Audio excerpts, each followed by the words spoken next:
Quantum କମ୍ପ୍ୟୁଟିଂର ବିପ୍ଳବ ଆଉ ଆସୁନି ଏହା ଏଠାରେ ପହଞ୍ଚି ସାରିଛି।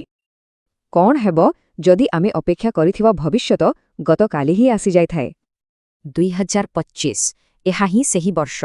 କ୍ୱାଣ୍ଟମ୍ ବିପ୍ଳବର ଆରମ୍ଭ ହୋଇସାରିଛି। ତେବେ ଆସନ୍ତୁ ଦେଖିବା ଏହା କିପରି ରୋଗ ଭଲ କରିବ ଆଉ ଆମ ପୃଥିବୀକୁ ବଞ୍ଚାଇବ। ଆଜି ନୂଆ ଔଷଧ ଖୋଜିବା ବହୁତ ଧୀର ଆଉ ମହଙ୍ଗା। ବର୍ଷ ବର୍ଷ ବିତିଯାଏ। ପୁରୁଣା କମ୍ପ୍ୟୁଟର ଛୋଟ ଅଣୁ ବୁଝେ, କ୍ୱାଣ୍ଟମ୍ କିନ୍ତୁ ଜଟିଳ ପ୍ରୋଟିନ୍ ମଡେଲ କରେ। ୱାଓ, ଏହା ଏକ ରେକର୍ଡ। ପ୍ରଥମେ ଥର 12 ଅମିନୋ ଆସିଡ୍ ଥିବା ପ୍ରୋଟିନ୍ ମଡେଲ ହେଲା। ଆଗକୁ ଦେଖିବା ଇଲେକ୍ଟ୍ରିକ୍ ଭବିଷ୍ୟତ ପାଇଁ କେମିତି ଶକ୍ତିଶାଳୀ ବ୍ୟାଟେରୀ ତିଆରି ହେବ।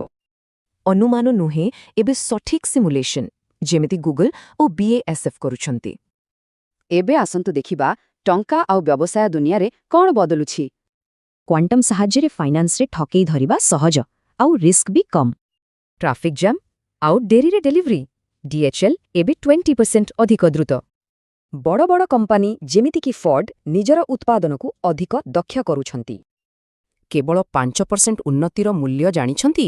ବାର୍ଷିକ $25 ବିଲିୟନ। ଏବେ କଥା ହେବା ଡିଜିଟାଲ ଦୁନିଆର ସବୁଠୁ ବଡ଼ ଯୁଦ୍ଧ ବିଷୟରେ, AI ଆଉ ସୁରକ୍ଷା। ଗୋଟେ ପଟେ ଏହା ଆଜିର ଏନକ୍ରିପ୍ସନ୍ ଭାଙ୍ଗିପାରେ, ଆଉ ପଟେ ଅଭେଦ୍ୟ ସୁରକ୍ଷା ବି ଦେଇପାରେ। କ୍ୱାଣ୍ଟମ୍ AIକୁ ସୁପରଚାର୍ଜ କରୁଛି, ଫଳରେ ସବୁକିଛି ହେଉଛି ଆହୁରି ସ୍ମାର୍ଟ। କିନ୍ତୁ ଏସବୁର ପ୍ରମାଣ କ'ଣ? ଆସନ୍ତୁ ଦେଖିବା। କ୍ୱାଣ୍ଟମ୍ ଆଡଭାଣ୍ଟେଜ୍ ଆସିସାରିଛି। ଦେଖନ୍ତୁ, 2025ରୁ ଏହାର ପ୍ରମାଣ ମିଳିଲାଣି ଆଉ 2030 ସୁଦ୍ଧା ଏହା ସାଧାରଣ ହୋଇଯିବ। ଆଉ ଏଇଠି ଅଛି ସବୁଠୁ ବଡ଼ ଖବର, କ୍ୱାଣ୍ଟମ୍ କମ୍ପ୍ୟୁଟର ପ୍ରଥମ ଥର ଏକ ସୁପର କମ୍ପ୍ୟୁଟରକୁ ହରାଇଲା। ମନେ ରଖନ୍ତୁ, ଏହା କୌଣସି ଲ୍ୟାବ୍ ପରୀକ୍ଷା ନଥିଲା, ଏହା ଥିଲା ଏକ ବାସ୍ତବ ପ୍ରୟୋଗ। କେବଳ 4ଟି ଇଣ୍ଡଷ୍ଟ୍ରିରେ ଏହାର ମୂଲ୍ୟ ହେଉଛି $700 ବିଲିୟନ। କଳ୍ପନା କରନ୍ତୁ।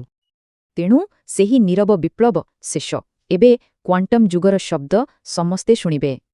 ଯଦି ଆଜି ଏମିତି ହେଉଛି, ତେବେ କାଲି ଆମ ଦୁନିଆ କେମିତି ଦେଖାଯିବ? ଏମିତି ଟେକ୍ ଅପଡେଟ୍ ପାଇଁ ଲାଇକ୍ ଆଉ ସବସ୍କ୍ରାଇବ୍ କରନ୍ତୁ।